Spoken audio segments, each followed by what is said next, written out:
Pengertian piutang usaha atau siklus penjualan dan penagihan.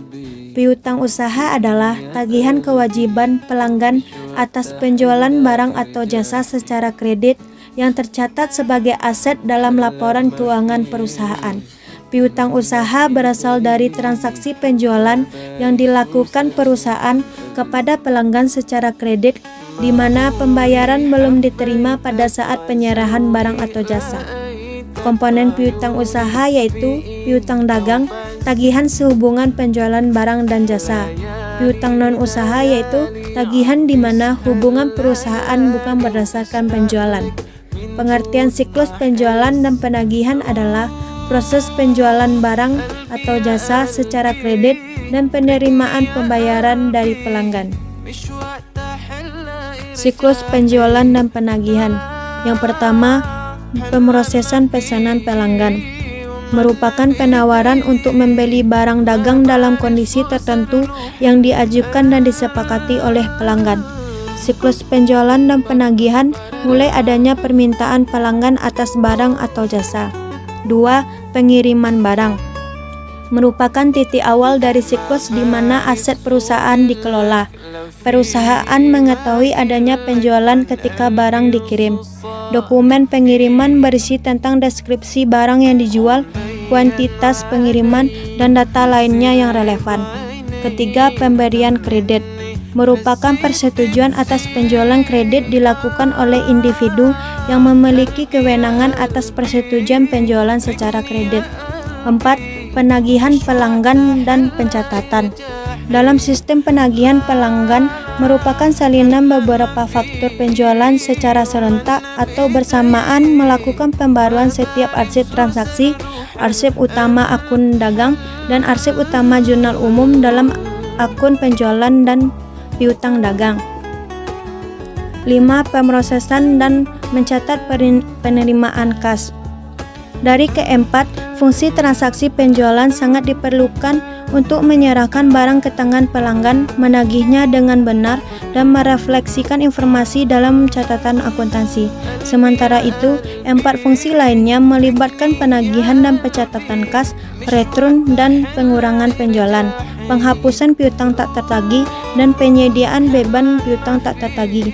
Hal yang paling penting adalah kemungkinan terjadinya pencurian sebelum dan setelah pencatatan dilakukan. Kelima, memproses dan membukukan penerimaan tunai. Yang ketujuh, menghapus piutang tak tertagih. Formulir otorisasi rekening yang tak tertagih, dokumen yang digunakan secara internal yang berisi kewenangan untuk menghapus bukuan piutang yang tak tertagih. Kedelapan, menetapkan piutang tak tertagih. Karena perusahaan diperkirakan tidak dapat menagih 100% penjualannya, maka prinsip-prinsip akuntansi mengharuskan perusahaan untuk mencatat beban piutang tak tertagih sejumlah yang diperkirakan tidak dapat tertagih. Akun yang mempengaruhi siklus penjualan dan penagihan. 1. Piutang usaha merupakan tagihan penjualan kredit ke pelanggan yang dicatat sebagai aset. Saldo dan mutasinya mempengaruhi siklus. 2. Penjualan, pencatatan transaksi penjualan barang atau jasa, termasuk penjualan kredit yang memicu piutang usaha.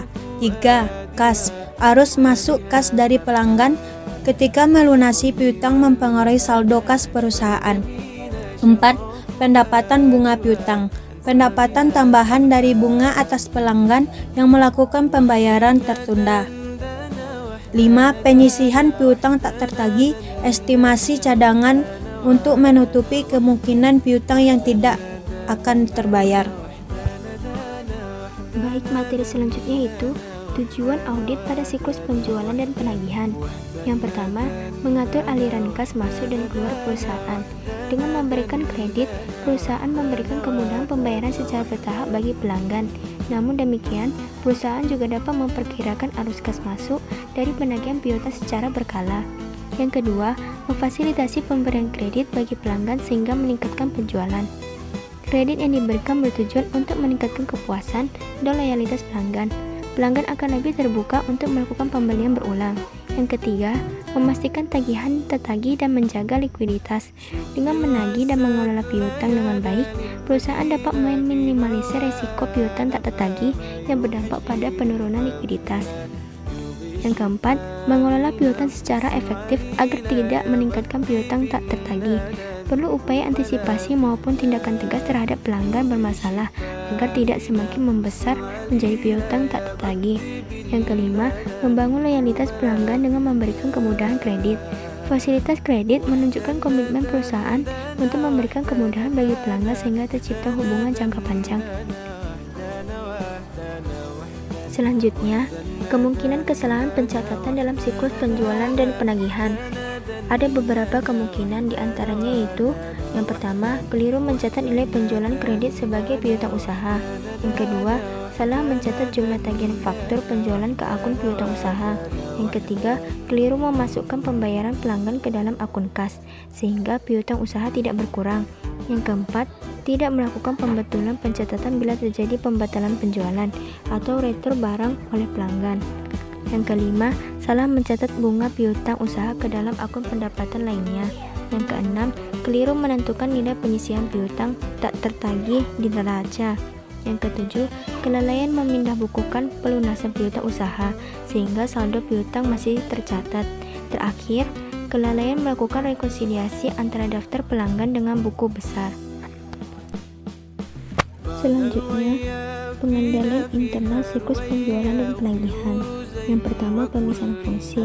Dilakukan pemisahan yang jelas antara divisi penjualan, akuntansi, dan penagihan untuk mencegah terjadinya penyimpangan, seperti penggelapan pembayaran. Yang kedua, sistem otorisasi faktur. Sistem ERP hanya memperbolehkan karyawan tertentu menerbitkan faktur setelah diverifikasi tim penjualan dan diotorisasi manajer penjualan. Seluruh proses dapat ditelusuri. Yang ketiga, rekonsiliasi penerimaan kas. Setiap hari, petugas keuangan melakukan rekonsiliasi terhadap seluruh pembayaran tunai maupun non-tunai dengan mencocokkannya terhadap daftar tagihan harian. Hasilnya dilaporkan ke manajemen. Yang keempat, monitoring kolektibilitas piutang.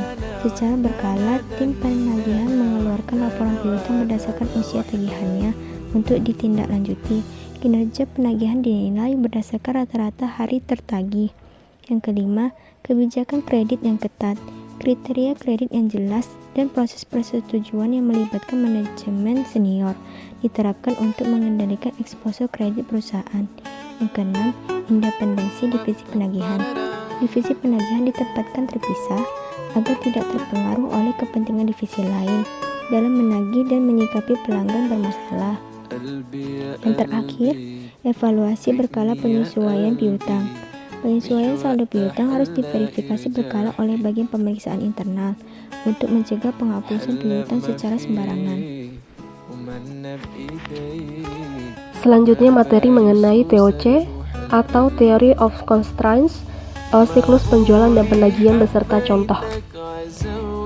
TOC atau Theory of Constraints adalah teori yang dikembangkan oleh Eliyahu Goldratt untuk meningkatkan kinerja sistem produksi dan operasional suatu organisasi.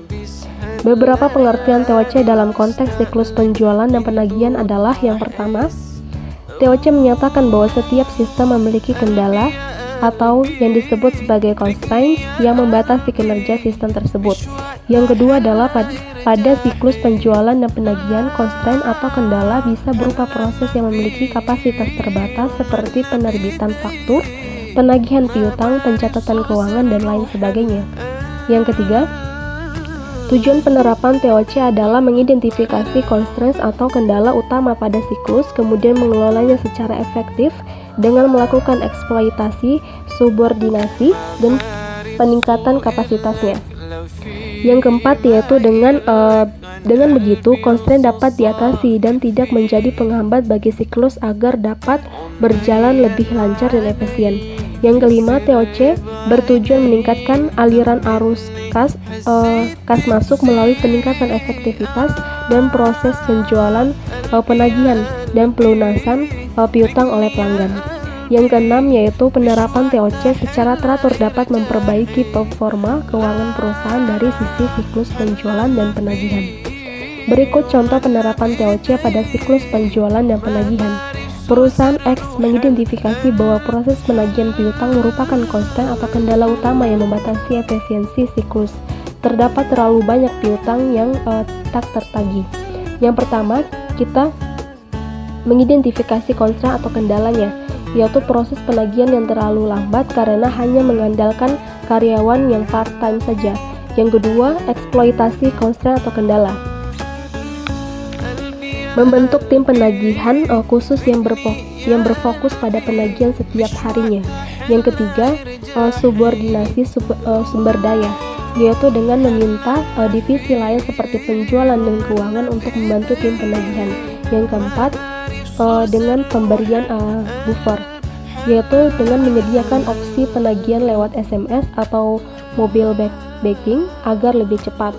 Yang kelima, peningkatan kapasitas constraint atau kendalanya, yaitu dengan meningkatkan produktivitas dengan memberikan insentif untuk petugas penagihan yang berprestasi. Substantif tes atau prosedur audit siklus penjualan dan penagihan. Berikut adalah prosedur audit siklus penjualan dan penagihan piutang yang dilakukan auditor. 1. Mengumpulkan pemahaman awal tentang proses bisnis penjualan dan penagihan. 2. Mengevaluasi pengendalian internal terkait kebijakan kredit, otorisasi penjualan, rekonsiliasi penerimaan dan penagihan. 3. Memilih sampel dokumen penjualan seperti faktur, kontrak, invoice terkait periode audit. 4. Memeriksa keakuratan pencatatan penjualan yang dipilih terhadap bukti pendukung seperti kontrak dan invoice. 5. Memeriksa pencatatan penjualan kredit terhadap kecukupan dokumentasi pengakuan piutang. 6. Memeriksa penerimaan pembayaran terhadap dokumentasi pengurangan saldo piutang. 7. Melakukan uji atas kebijakan penurunan nilai seperti penyisian piutang tak tertagih. 8. Memeriksa kecukupan pengungkapan terkait piutang usaha dan penjualan kredit di laporan keuangan. 9. Membuat laporan hasil audit apabila ditemukan bukti penyimpangan yang signifikan.